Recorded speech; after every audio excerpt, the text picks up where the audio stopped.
want to talk about some of the reality of turning pro in MMA or boxing. So this video is mostly for MMA, but it applies to boxing as well. You can use these things, what I'm telling you in this video, it applies to boxing. So a lot of people want to become a pro fighter, whether boxing or MMA, and this video will be a sort of a reality check. I'm not trying to discourage anybody from being anything. If you want to be a pro fighter, go do it. I hope you become a pro fighter, but let's just be honest, most of the people who are doing this will not reach the level of fame or success that these guys have achieved. That's just the reality. So you won't be like a John Jones or a GSP or a Conor McGregor or a Khabib. Most of the people, in fact 99.9% of the people will not reach this level of fame. So you won't have a double champion in two weight classes like GSP and now John Jones. You won't be 29-0 undefeated Khabib Nurmagomedov. You won't be a superstar like Conor McGregor, even though a lot of people are inspired by these guys, but the reality is often different. So in this video I specifically want to talk about this question that comes a lot, especially amongst beginners, and that is, what age is too late to start for MMA or boxing if you want to go to the top and have reach the top tier, be the top 1% like these guys on the slide. So what age is too late to start? I'll give you my thoughts on this video. Let's get started. So you need to start early. So a lot of people keep on emphasizing this, but in this video I want to give you a number, what age is too late to start, and you should start before that age. Let's get started. So you need 2 years to have your first amateur fight. Let's say you are an untrained guy, you're just your average Joe, you don't really work out, or maybe you do work out but you have no fighting experience. And if tomorrow you go into a gym, you won't have your amateur fight. If you go to the trainer and ask, I'm fighting, I want to turn pro, just give me an amateur fight, he'll not give you, because he knows you can't throw a punch, you don't know what is a jab, your footwork is awkward, and everything about your technique is just bad. So they will want you to train in their gym for a while, and that is usually 2 years before you have your first amateur fight. This is not a professional fight, this is just an amateur fight. Most amateurs don't get paid anything, so you are lucky if you are getting paid, let's say $50, $100, whatever. You are lucky. A lot of people do it for free. Now you need another 2 years to turn pro, and this is, for in my opinion, a bare minimum. If you look at some of the interviews of Khabib and Islam, these people have so much amateur experience. They really focus on being an amateur, being really good in this part and spending a lot of time. However, you can be done with it in 2 years. This is more of a minimum in my opinion. You can obviously take more time at the amateur stage. It will only help you once you turn pro. In boxing, you have guys like Lomachenko who took a lot of time developing their amateur skills, so that when they turn pro, they instantly have the attention of everybody. I think Lomachenko's amateur record was 396 wins and 1 losses. So he had 397 amateur fights before he decided to turn pro. That was the amount of dedication, discipline, commitment that he showed towards his amateur experience. And in terms of these Dagestani wrestlers, Khabib, Islam, these guys are also having a lot of amateur experience before they turn pro. But a lot of people want to turn pro because in amateur you are not getting paid anything. So they want to turn pro, they want to make money, they dream of becoming something like Conor McGregor. So they cut short, but still you need 2 years to turn pro. Now if everything goes fine, which is a big if, possibility of making into the big leagues in another 2 years. So after turning pro, you will most likely be fighting in lower level, local MMA organizations, in rodeo shows. The pay will be good but not great.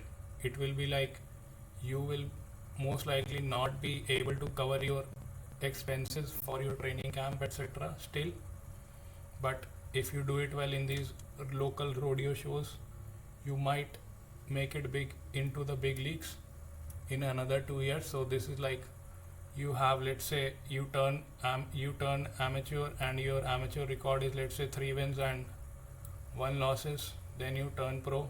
In these 2 years you let's say get a record of 3 wins and 2 losses.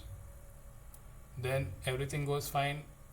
You have the possibility after this to maybe you'll get in a big league if your record and your fighting style looks appealing to these organizers.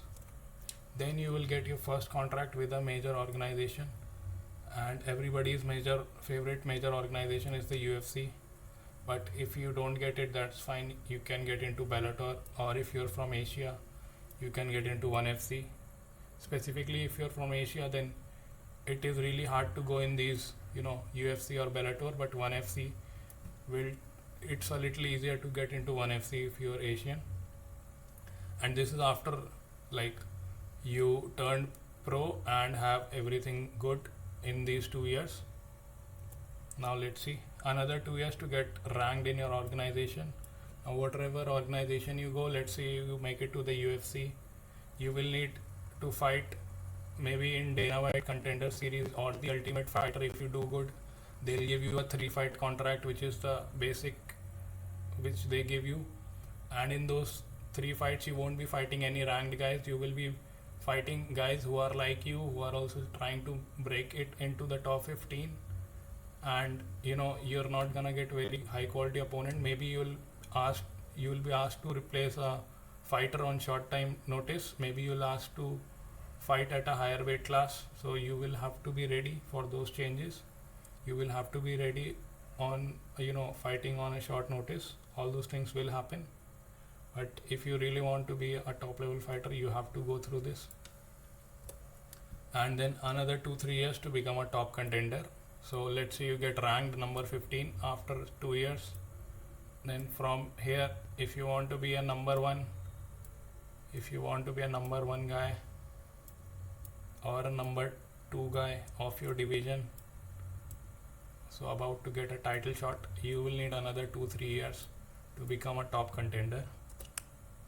Now all this is assuming you never took a step back, never had multiple losses in a row, had the right contacts. This is very important.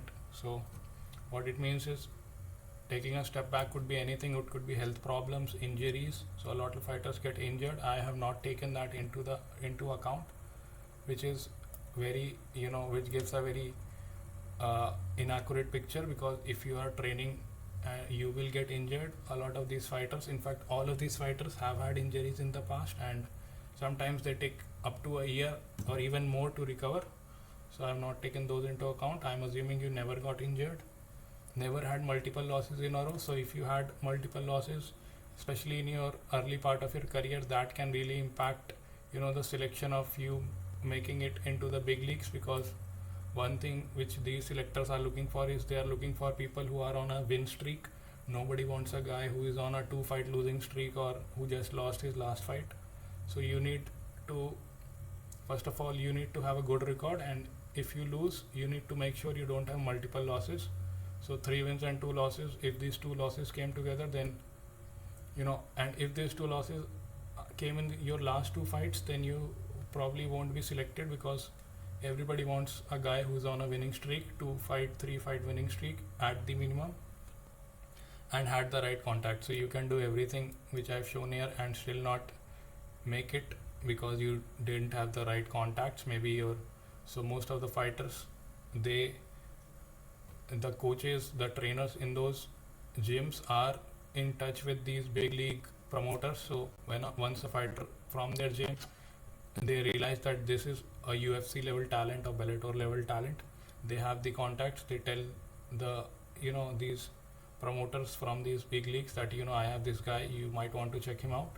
So you need those kind of contacts in your gym, in your life, that will set up a meeting between you and these big leagues organizations, major organizations like UFC, Bellator 1.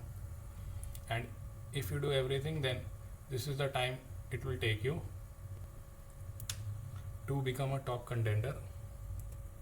Now, so you hit your physical prime once you are 32.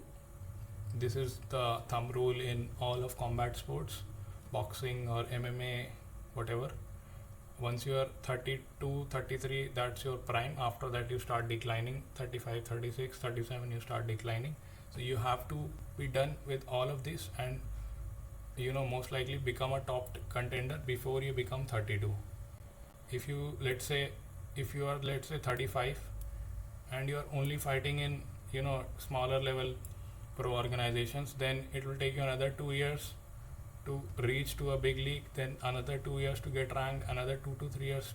So by the time you will become a top contender, assuming if you ever become, 6 years are gone just like that. You are now 41, and you becoming a champion is very unlikely now. So let's do the math here. You need 2 years here, another 2 years, that's 4, that's 6, that is 8, and that is 10 to 11. So at the least you need 10 years. All of this which I have shown on the slide takes 10 years, and this is assuming everything in this point, everything went well. You never had multiple losses, you never took a step back, no injuries, had the right contacts, had the right people in your life at the right time. So it gives you a number. You need 10 years to do all of these things. So you better start before 22 if you want to really hit your professional career peak at the same time that you are hitting your physical peak, which is at 32. You better start before 22. You can't be late. One caveat in this I want to mention is this rule does not apply if you are a phenomenal athlete in some other sport. Like, let's take example Daniel Cormier. He made his pro debut in 2009 when he was 30 years old. But DC was an Olympic wrestler, so he didn't start from zero. I'll say he had some experience in training, a lot of experience actually in wrestling, and he had a good amount of contacts and a good amount of followers who were there supporting him. So once you have these things, you directly can cut past and get to the big league. So this slide does not talk about those people who are famous and they are doing some other sport like Bo Nickel, Daniel Cormier, Yoel Romero. Those people are exceptions. I'm talking about somebody who's starting from zero, starting from scratch. So this is the age that you need to start if you want to hit your prime professionally at 32, and your professional career peak should match your physical prime, which is 32. Then you better start before 22, otherwise it might be too late. So let me know what you guys think in the comments below. I'll see you guys in the next video.